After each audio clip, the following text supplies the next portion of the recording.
Picture this, you're a high-ranking religious official in ancient Jerusalem, and reports are flooding in about some wild man baptizing people in the desert. What do? Send in the spiritual SWAT team, of course. It's the year 30, and the religious authorities are facing their biggest PR crisis yet. There's this guy named John, dressed in camel hair, surviving on locusts and honey, drawing massive crowds to the Jordan River. No fancy robes, no official credentials, just raw charisma and a message that's making waves. The temple's finest investigators make the dusty trek to the wilderness. Imagine their faces, silk-robed priests and Levites, trudging through the desert heat, probably wondering why this couldn't be handled through a scroll message or a carrier pigeon. They arrive at the scene, and what follows is essentially ancient Judaism's version of a police interrogation. "Who are you?" they demand, notebooks ready. But John's not playing their game. He responds with what might be history's most emphatic series of denials.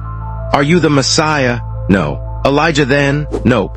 "The prophet?" Still no. You can almost hear their frustration growing with each question. It's like watching the world's most uncooperative witness protection interview. The religious detectives are getting desperate now. They've got bosses back in Jerusalem expecting answers. "Look," they plead, "we need something, anything. Who exactly are you?"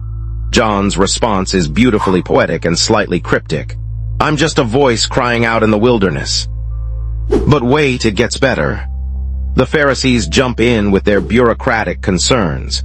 Imagine modern-day building inspectors finding someone running a business without permits. "Excuse me, sir, do you have a license for this baptism operation?"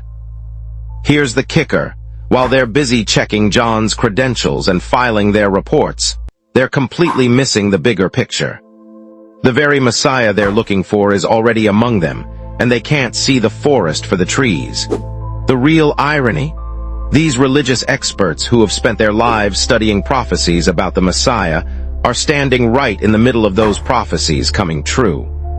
They're like astronomers so busy checking their telescopes that they miss a supernova happening right above them.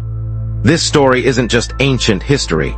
It's a masterclass in human nature.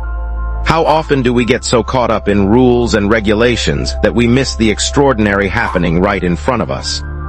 Sometimes the biggest truths aren't found in official paperwork or credentials, but in the unexpected places and unlikely people we tend to overlook. You just might be living with a prophet, king, queen, or the next billionaire. Treat all with respect. Stay tuned for part 2, Lady Janice.